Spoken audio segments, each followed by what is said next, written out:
आप जानते हैं गुजरात के मोरबी में जो पुल हादसा हुआ है उसने गुजरात मॉडल को हमेशा के लिए धराशायी कर दिया है और उसी के साथ जो मोदी मॉडल एक अरसे से चल रहा था वो भी अब दरकने लगा है, वो भी अब बिखरने लगा है। और मैं आपको मीडिया के जरिए जो तस्वीरें हासिल हुई हैं उसके जरिए यह प्रमाणित करने वाला हूं। दोस्तों, सबसे पहले आप देखिएगा, एबीपी न्यूज में एक रिपोर्ट आई थी। इनकी रिपोर्टर जाती है एक ऐसी महिला के पास जिनसे प्रधानमंत्री मिले। वो महिला जो घायल अवस्था में पड़ी हुई है, वो कहती है प्रधानमंत्री से मिलने के बाद कि मुझे आज ये बात पता चला है कि हमारी सुनने वाला कोई नहीं है। कायदे से उस रिपोर्टर को उस महिला से और सवाल पूछने चाहिए थे कि प्रधानमंत्री से आपकी नाराजगी की क्या वजह है, मगर वो रिपोर्टर ये नहीं करती। वो रिपोर्टर क्या करती है, अपना माइक तुरंत हटा देती है और उसके बाद गलत बयानी करती है, जबकि वो महिला कुछ और कह रही थी। वो महिला प्रधानमंत्री से अपनी नाराजगी जतला रही थी, मगर उसकी आवाज को दबाने का काम उस चैनल ने किया। मगर चूंकि वो सब कुछ लाइव चल रहा था दोस्तों, इसलिए चैनल उसे काट नहीं सका।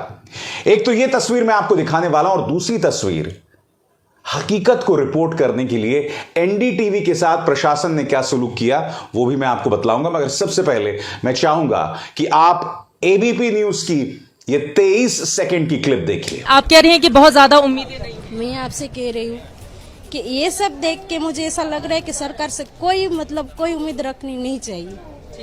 देखिए, यहाँ पर ये सविता बेन है, इनका ये कहना है कि अभी प्रधानमंत्री नरेंद्र मोदी इनके पास खड़े थे और इनका ये कहना है कि चूंकि प्रधानमंत्री उनकी तबीयत खराब है तो यकीनन वो ज्यादा उनसे बातचीत नहीं की और फिर उनका हालचाल लेकर वो दूसरे कमरे में चले गए।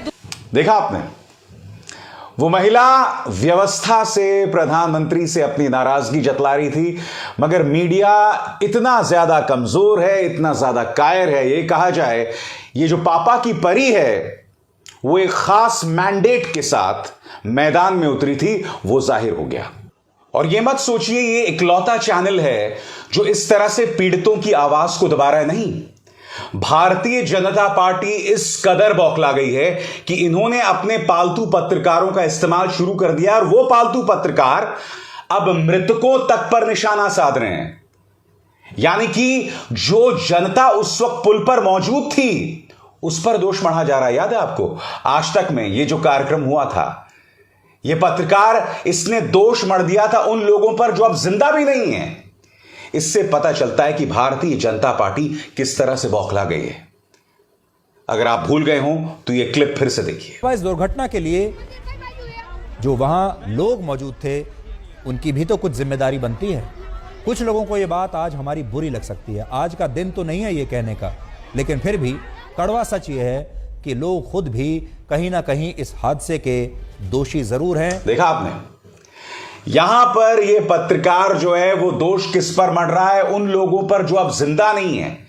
तो दो चीजें मैंने आपको दिखाई। शुरुआत मैंने की इस चैनल के साथ जो पीड़ित की आवाज को दबा रहा है, यानी कि जब वो पीड़ित कह रही है कि मैं प्रधानमंत्री से खुश नहीं हूं, माइक तुरंत हटा दिया जाता है। और दूसरी तरफ एक पत्रकार यह कह रहा है कि आपको बुरी लग सकती है मगर दोष लोगों का है।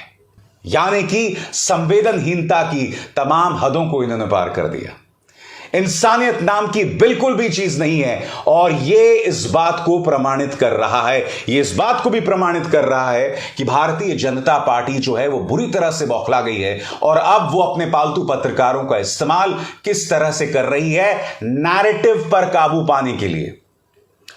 संवाद जो चल रहा है उस पर काबू पाने के लिए, क्योंकि अगर जनता की आवाज ही सामने नहीं आएगी तो बाकी देश की जनता में संदेश कैसे जाएगा कि गुजरात मॉडल है क्या भला। अब मैं आपको एक दूसरा वीडियो दिखा रहा हूं इस वक्त आपके स्क्रीन पर। यहां पर एनडीटीवी का रिपोर्टर जो है वो सामान्य तौर पर रिपोर्टिंग कर रहा था, जनता के मुद्दों की बात कर रहा था, अस्पताल की जो हालत है उसकी बात कर रहा था। आप देखिए, पुलिस आती है और फिर उन्हें कहती है कि आप अस्पताल से तुरंत निकल जाइए। एनडीटीवी की टीम को बाहर कर दिया जाता है सिर्फ इसलिए क्योंकि एनडीटीवी की टीम आप तक हकीकत पहुंचाने की कोशिश कर रही थी। मैंने आपके सामने दो मॉडल रखे, एक तरफ एबीपी न्यूज का मॉडल, एक तरफ एनडीटीवी का मॉडल। एबीपी न्यूज में साफ तौर पर जो महिला रिपोर्टर थी उसके सामने एक पीड़ित व्यवस्था से अपनी नाराजगी जतला रही थी और एक पत्रकार का फर्ज होता है कि जब व्यवस्था से कोई अपनी नाराजगी जतलाता है तो उस नाराजगी को आपको देश के सामने पेश करना चाहिए। मगर कायरता देखिए, पत्रकारिता के प्रति जो इनका गैर संजीदा रवैया है, उसकी मिसाल देखिए कि उसने तुरंत माइक हटा दिया। और दूसरी तरफ सामान्य ढंग से रिपोर्टिंग करने पर प्रशासन ने उन्हें बाहर कर दिया। मैं एक बात कह दूं, यह इस बात को प्रमाणित कर रहा है कि भारतीय जनता पार्टी कितनी ज्यादा नर्वस है। प्रधानमंत्री नरेंद्र मोदी की छवि दरक रही है, बिखर रही है, और यह हो रहा है गुजरात के अंदर। मोरबी की जनता देख रही है और उसके जरिए सोशल मीडिया पर गुजरात की जनता भी। मैं आपको एक और चीज दिखाना चाहता हूं दोस्तों, इस अखबार की सुर्खी देखिए, नम आंखों से प्रधानमंत्री ने घायलों से मुलाकात की। मैं आपसे एक बात पूछना चाहता हूं, जिस व्यक्ति ने अपनी पूरी सियासत इस बात को लेकर की कि मेरा 56 इंच का सीना है, आज उनकी मौजूदगी को दर्ज कराने के लिए आपको उनके नम आंखों की बात करनी पड़ रही है। हर तरफ देखिए दोस्तों, प्रधानमंत्री के बारे में कहा जा रहा है कि उनकी आंखें नम थी, वो बहुत इमोशनल हो रहे थे, उनकी आंखें उस दर्द को नहीं देख पा रही थी। मैं एक आपसे सवाल पूछना चाहता हूं, अगर प्रधानमंत्री इतने ज्यादा इमोशनल थे, इतने ज्यादा दुखी थे, तो आपसे एक छोटा सा सवाल, मोरबी पहुंचने में उन्होंने 1.5 दिन क्यों लगा दिए? मोरबी में हादसा कब हुआ था? रविवार को हुआ था। पूरे सोमवार उन्होंने गुजरात में 3 समारोह किए, यहां तक कि एक ट्रेन को उन्होंने हरी झंडी भी दिखाई। वो तो उनका रेल मंत्री कर सकता था ना, नहीं, मगर वो जानते थे कि ये तमाम समारोह करने से उन्हें वोट्स मिलेंगे, इसलिए वो मोरबी नहीं गए। अगले पूरे दिन 4 बजे वो पहुंचते हैं मोरबी, और पहले हिस्से में वो क्या कर रहे होते हैं? पहले हिस्से में वो राजस्थान में होते हैं और वहां पर वो एक और उद्घाटन कर रहे होते हैं, क्योंकि प्रधानमंत्री को पता है कि अगले साल राजस्थान में चुनाव है, लिहाजा वहां पर भी तो वोट हासिल करने हैं। मोरबी पहुंचते पहुंचते आपने 2 दिन लगा दिए मोदी जी। और सबसे शॉकिंग बात, जब एक त्रासदी होती है, और गुजरात के इतिहास की एक बहुत बड़ी त्रासदी है मोरबी, तो आपको तुरंत राजकीय शोक की घोषणा करनी चाहिए। आप जानते हैं इन्होंने 48 घंटे से ज्यादा का समय लगा दिया राजकीय शोक घोषित करने की। मैं आपसे जो इस वक्त बात कर रहा हूं, यानी कि आज बुधवार है, बुधवार के दिन गुजरात में राजकीय शोक की घोषणा की गई है 48 घंटे से ज्यादा के बाद। क्यों? क्योंकि सोमवार और मंगलवार को प्रधानमंत्री के कुछ समारोह थे, और जब राजकीय शोक की घोषणा हो जाती है तो इन तमाम समारोहों पर लगाम लगानी पड़ती है। यह गुजरात मॉडल पूरी तरह से एक्सपोज हो गया है। भारतीय जनता पार्टी ये बात गांठ बांधकर रख ले। 2 और मिसाल देता हूं मैं आपको। मोरबी में देखिए, पत्रकार श्याम मीरा सिंह ने यह वीडियो पेश किया। यहां आप देख सकते हैं किस तरह से सड़क को बिछाया जा रहा है फिर से। क्यों? क्योंकि प्रधानमंत्री मोरबी आने वाले थे।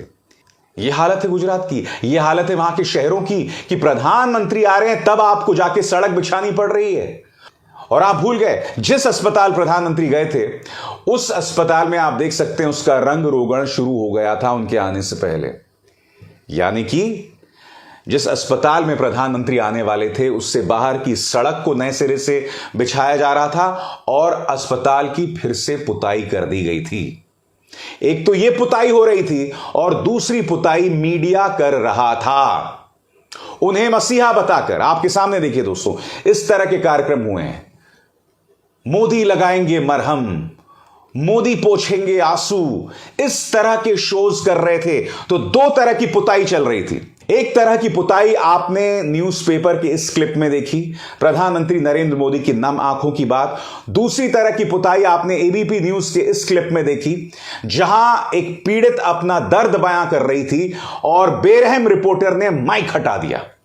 और फिर अस्पताल के अंदर की पुताई, सड़क की पुताई, हर जगह सिर्फ पुताई ही पुताई। मगर देर सवेर ये जो खोखला मॉडल है वो एक्सपोज हो जाएगा, हो रहा है, गुजरात की जनता भी देख रही है।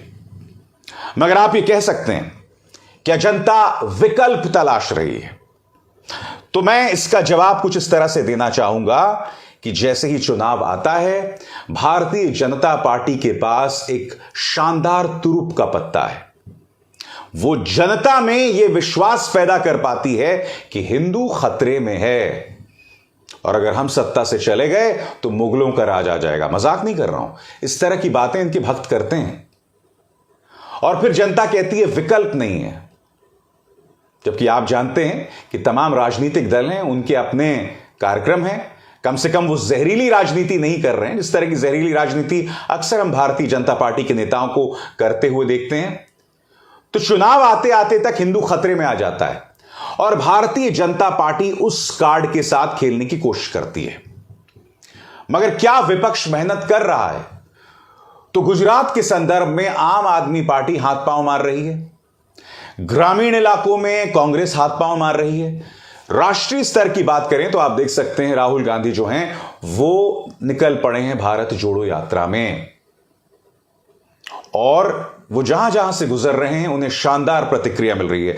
आपके सामने हैदराबाद के चार मीनार की तस्वीर देखिए दोस्तों, किस तरह की प्रतिक्रिया मिल रही है। मैं चाहूंगा आप इस मंजर को देखें कुछ देर के लिए आपकी स्क्रीन पर।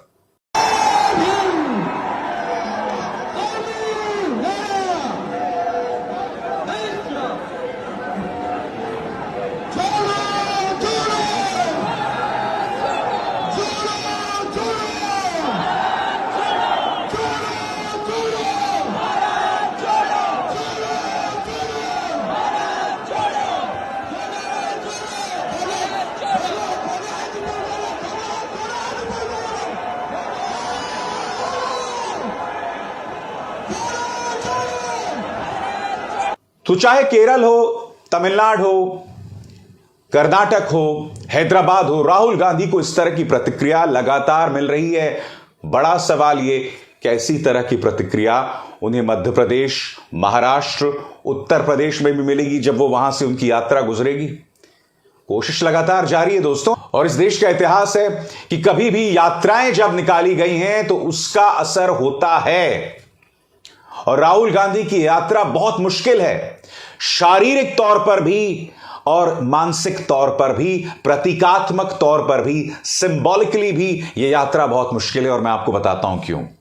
शारीरिक तौर पर तो है ही, हजारों किलोमीटर का सफर उन्हें कन्याकुमारी से कश्मीर तक तय करना है, मगर वो लगातार कर रहे हैं, वो दौड़ रहे हैं, लोगों से मिल रहे हैं, लोगों का प्यार मिल रहा है। मगर दूसरी तरफ मानसिक तौर पर भी, क्योंकि वो जानते हैं कि जब तक कांग्रेस एक समानांतर प्लान देश की जनता के लिए पेश नहीं करेगी, इस यात्रा के कोई मायने नहीं है। क्योंकि आप जानते हैं इस यात्रा को मीडिया दिखा ही नहीं रहा है।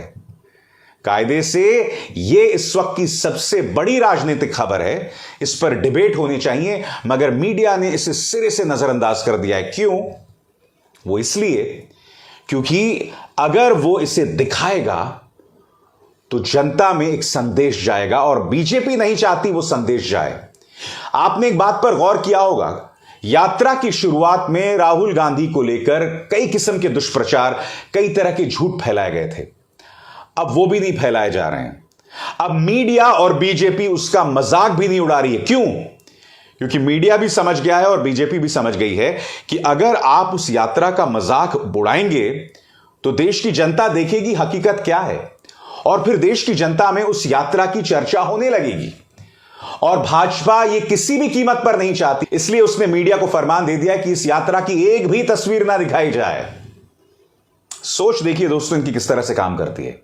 वो जानते हैं कि जब तस्वीर ही नहीं दिखाई जाएगी तो जनता में इसका कोई असर ही नहीं होगा। दूसरी तरफ अगर मीडिया में प्राइम टाइम में राहुल गांधी का मजाक भी उड़ाया जाएगा, तब भी वो यात्रा चर्चा में आएगी, और जनता अपने सूत्रों के जरिए, अपने सोर्सेस के जरिए उस यात्रा को अपनी निगाह से देखने की कोशिश करेगी। और भाजपा ये नहीं चाहती, मीडिया ये नहीं चाहता, इसलिए पूरी कोशिश की जा रही है अनाप शनाप हेडलाइंस देने की कि नम आंखों से प्रधानमंत्री ने मुलाकात की। जब पीड़ित अपना दर्द बयां करते हैं न्यूज चैनल पर तो माइक हटा दिया जाता है, जो मीडिया हाउस सलीके से मुद्दे रख रहा होता है उसे बाहर का रास्ता दिखला दिया जाता है। और चलिए एनडीटीवी से तो भाजपा की नाराजगी मैं समझ सकता हूं, रिपब्लिक ये तो इनका पालतू न्यूज चैनल है ना, रिपब्लिक इस वक्त लगातार गुजरात के मुख्यमंत्री से सवाल पूछ रहा है और ओरेवा ट्रस्ट पर जिन्होंने उस पुल की मरम्मत की थी उनसे सवाल कर रहा है। गुजरात पुलिस, गुजरात प्रशासन रिपब्लिक के रिपोर्टर्स को भी धक्के मारकर बाहर कर रहे हैं, जबकि आप जानते हैं रिपब्लिक न्यूज जो है इनका पालतू न्यूज चैनल है, यानी कि रिपब्लिक न्यूज भी जब सवाल करेगा तो उन्हें भी धक्के मारे जाएंगे। यह आपके सामने उसकी एक मिसाल है जो मैं आपको दिखा रहा हूं। यानी कि जो भी सवाल करेगा उसे धक्के मारो, और जनता जब अपने दर्द को बयां करो तो जनता की आवाज को ही दफना दो, जैसा कि हमने एबीपी न्यूज में देखा था। तो मैं फिर दोहराना चाहूंगा, गुजरात मॉडल पूरी तरह से एक्सपोज हो चुका है और मोदी मॉडल भी अब दरकने लगा है। क्या यह उल्टी गिनती है? यह तो वक्त ही बताएगा। अभिसार शर्मा को दीजिए इजाजत। नमस्कार।